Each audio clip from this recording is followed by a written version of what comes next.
بالذهاب الشوق يبقى في اغترابي فقير في الحياة نحمد ونصلي على رسوله الكريم اما بعد فاعوذ باللہ من الشیطان الرجیم بسم اللہ الرحمن الرحیم۔ السلام علیکم ورحمۃ اللہ وبرکاتہ۔ امید کرتی ہوں آپ سب خیریت سے ہوں گے۔ جیسا کہ پچھلی نشست میں ہم نے سورۃ الاخلاص کی مختصر فضیلت اور اہمیت کا مطالعہ کیا تھا، آج کی نشست میں سورۃ الاخلاص کو سمجھنے کی کوشش کرتے ہیں۔ تو شروع کرتے ہیں بسم اللہ الرحمن الرحیم۔ قل هو اللہ احد، اے نبی آپ فرما دیجئے وہ اللہ ہے جو یکتا ہے۔ یہاں پر اللہ تعالیٰ اپنے پیارے نبی سے فرما رہے ہیں کہ آپ ان کافروں سے جن لوگوں میں آپ اسلام کی دعوت عام کر رہے ہیں، ان کو بتا دیجئے کہ وہ جو رب ہے، یعنی جو تمہارا پالنے والا ہے اور تمہیں تخلیق کرنے والا ہے، وہ یکتا ہے۔ بعض کافروں نے حضور پاک صلی اللہ علیہ وآلہ وسلم سے یہ پوچھا تھا کہ آپ جس خدا کی عبادت کرتے ہیں وہ کیسا ہے، اس کا حسب نسب بیان کریں، اس کا تعارف تو کریں ہم سے۔ تو اس کے جواب میں اللہ تعالیٰ نے یہ سورہ نازل کی۔ یہاں پہ آہد جو ہے اس کا مطلب یہ نہیں کہ صرف ایک لفظ جو ہے اس کے پورے معنی ظاہر نہیں کرتا۔ یہاں پہ ایک ہونے سے مراد ہر لحاظ سے ایک، کہ اس کی ذات اس طرح ایک ہے کہ اس کے نہ اجزاء ہیں نہ حصے ہیں، نہ ہی اس کی صفات کسی اور میں پائی جاتی ہیں۔ وہ اپنی ذات میں بھی ایک ہے اور اپنی صفات میں بھی ایک۔ اور نیکسٹ آیت ہے ہمارے پاس اللہ الصمد، یعنی اللہ سب سے بے نیاز ہے اور سب اس کے محتاج ہیں۔ قرآن کریم کے لفظ الصمد کا ترجمہ اس طرح سے کیا گیا ہے کہ عربی میں صمد اس کو کہتے ہیں جس سے سب لوگ اپنی مشکلات میں مدد لینے کے لیے رجوع کرتے ہیں اور سب اس کے محتاج ہیں، یعنی وہ خود تو کسی کا محتاج نہیں ہے، اس کو خود اپنے کام کرنے میں، اپنی چیزیں دیکھنے میں اس کو کسی کے پاس جانے کی ضرورت نہیں ہے۔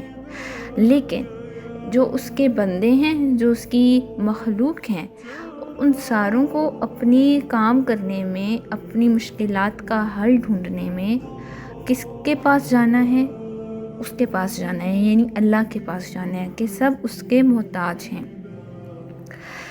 ہاں، یعنی ہمارا رب ہر چیز سے بے نیاز ہے، لیکن اس کے بندے، اس کی تخلیق، وہ سب اس کے محتاج ہیں۔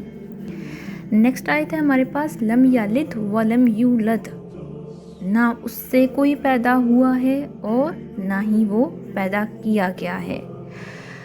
یہاں پر یہ آیت کو نازل کرنے کا مقصد تھا کہ جو لوگ، یعنی جو کافر تھے، مشرکین تھے، بت پرست تھے، آتش پرست تھے، وہ سب لوگ جو یہ سمجھتے تھے کہ جو خدا ہے، یعنی جو جس کی وہ پوجا کرتے ہیں، جس کی وہ عبادت کرتے ہیں، وہ پیدا کرتا ہے، ٹھیک ہے، اس کی اولاد ہے، آگے سے اس کی نسل چلتی ہے، ایسا ہے۔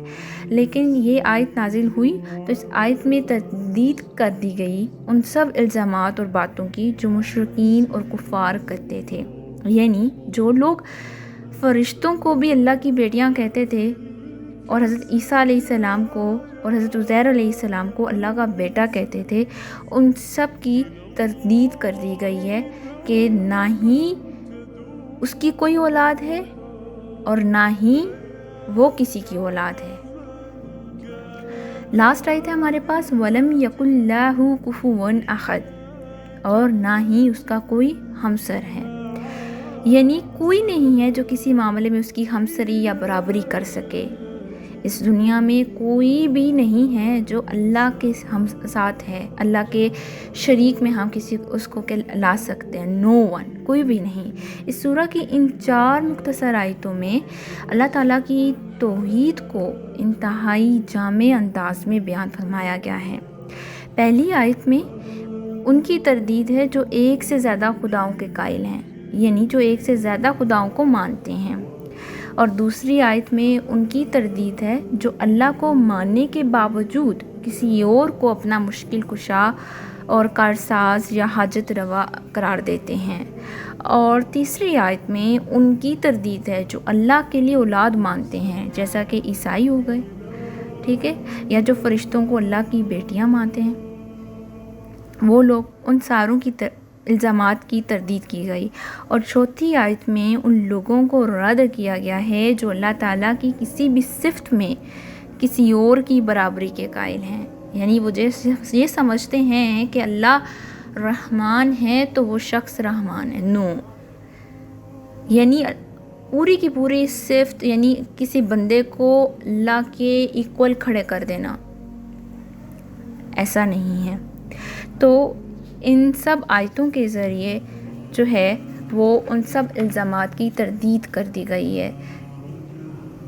جیسے کہ ایسا وہ لوگ کہتے تھے، جیسے مجوسیوں کا یہ کہنا تھا کہ روشنی کا خالق کوئی اور ہے، اندھیرے کا خالق کوئی اور ہے، پہاڑ کا خالق کوئی اور ہے، بھلائی کسی اور نے پیدا کی ہے، یہ ساری چیزیں، ان ساری چیزوں کو رد کر دیا گیا۔